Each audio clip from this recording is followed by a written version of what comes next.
The internet is a big place, but it doesn't have to be scary. Like any adventure, we have to make sure we're all prepped and ready to explore before venturing into unknown territory. Welcome to How2Internet, a series brought to you by MediaWise and PBS to help you learn all the skills that may have slipped through the cracks when you were first learning how to be a digital citizen. In this episode, we're going to show you how we find claims and make fact-check videos at the Teen Fact-Checking Network so that you can do it on your own. Here's what you're going to learn by the end of this video. How to find a claim online to fact-check, how to research it, how to write and record a script, how to edit your video, and how to post it on social media. Let's use this video from our friend Jose as an example, who investigated a claim about a photo of an 80-year-old woman who crocheted these giant cats. Let's check it out. You have got to be kidding me. These photos have been everywhere, but no matter the platform, they all say that this 80-year-old lady crocheted this giant cat. This poster even claims to be the grandchild, but is this for real? I first saw this post when my aunt shared it on Facebook, and I knew something was fishy. Nowadays, wild images online have the possibility of being the products of AI software like DALL-E or Midjourney. So let's take a closer look at this image. A good way to spot an AI-generated image is to look at the fine details, such as the cat's paw, fingers blending into the crochet, a missing toe, or the lady's really long fingers. Before we make a final judgment, it's important to see what other sources have to say. Doing a quick search for 80-year-old lady giant crochet cat brings up this article from Snopes, a credible fact-checking source, which has confirmed that the images are fake. If you're ever suspicious of an image online, take a pause and do some research. Thanks, Jose. That was perfect. In real life, you would most likely come across a false claim or misinformation on your social feeds, or even have a claim relayed to you from a well-meaning relative. We've all been there. Okay, now you're all set and can go do a fact check on your own. Good luck! Just kidding. Let's break this down. First, what kind of claim would constitute a fact check in the first place? When we use the word claim here, what we mean is just anything someone says on the internet. But here's the thing to remember when looking for a claim.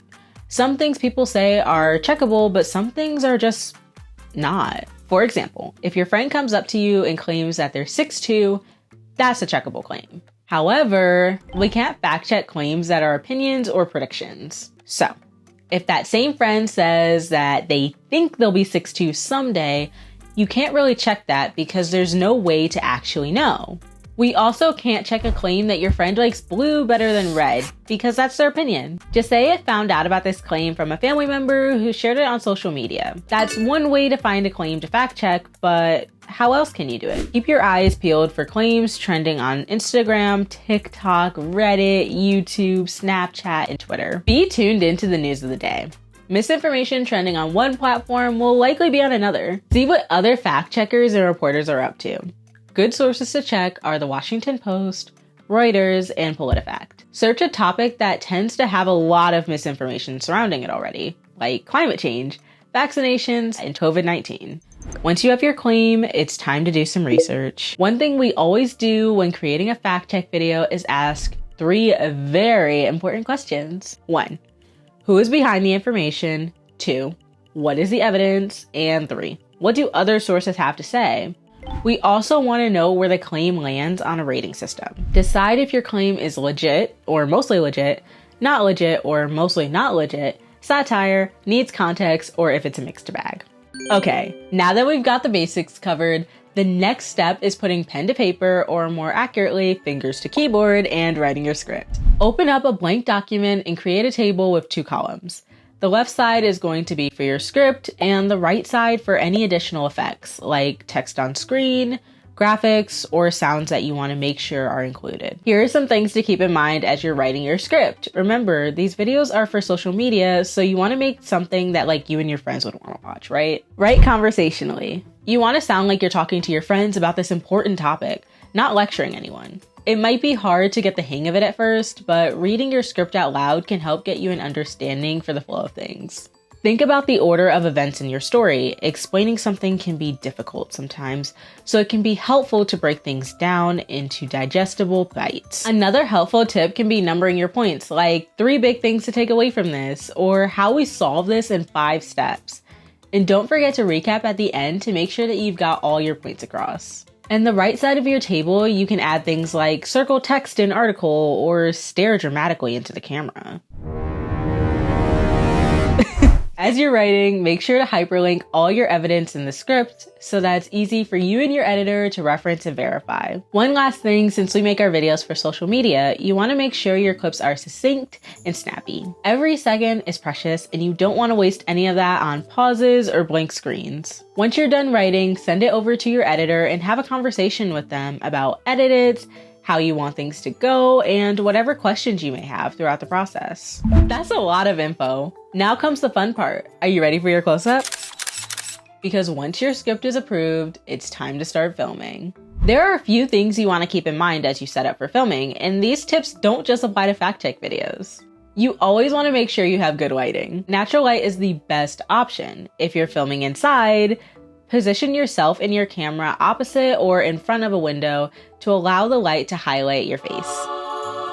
If daylight isn't an option, artificial lighting works too. Just make sure it's bright enough and to always be facing your light source.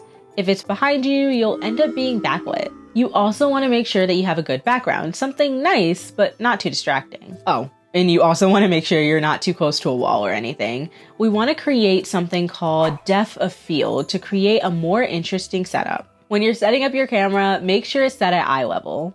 An easy way to make sure your camera is at the right angle is by following something called the rule of thirds, which is basically splitting your screen into 9 quadrants to make sure the framing is balanced. The best places for focus areas are the points where the vertical and horizontal lines meet. Position your eyes as close as possible to the 2 cross sections in the upper third of the screen. This will make sure you have some headroom for adjustments if needed. I have a small warning though.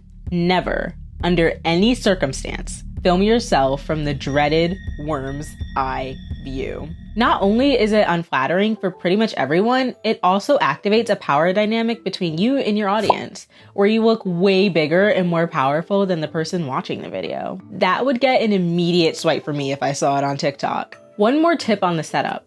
Make sure that you are filming your video in the correct format, whether it's vertical or horizontal. This will save you time and effort when you get to editing. Also, when you do film, make sure you sound relatable, but not too opinionated. Our goal here is to relay the facts and our rating to our audience. Now, it's time to edit this fact check together. First, make sure you've got all your assets together, like screenshots and recordings, before you start video editing. You can edit your video in-app of whatever platform you're using, or you can download an app that specializes in editing videos for social media, like CapCut. One of the greatest things about making a video for social media is that there aren't any real rules. You should feel free to experiment with your setup, filters, sounds, transitions, you name it. Once you've got all your editing wrapped up, send it to your editor for feedback. If you're doing this on your own, have an adult or friend look over your piece. You always want a second opinion and more perspective that can help make your video that much better. After you've gotten the okay to post, it's time to think of a caption and how you want to approach uploading on the platform. At MediaWise, we like to put the rating and the claim in the caption itself. So to pull from Jessay's story again, we say something like, no, this 80-year-old woman did not crochet giant cats. It's AI. Just to be extra clear in case someone doesn't tune in for the whole video. Our goal is to stop the spread of misinformation in its tracks, of course. If you haven't added background music yet, see what the TikTok and Instagram libraries have to offer. It's best to pick music without lyrics, and if you're doing this on something that isn't your own personal account, you'll want to pick a song that's not copyrighted. There you have it. You just made your first fact check video, my friend. Great job. To recap, here's what we need in order to create an awesome fact check. Find a claim, research the claim, write your script, gather your materials, record your script, edit your video, write your caption, publish. Congratulations! Now go forth and make the internet a better place. We'll catch you back here next time. Thanks for joining us. Don't forget to connect with us on social to keep up with all things media literacy. Don't compromise, be media wise.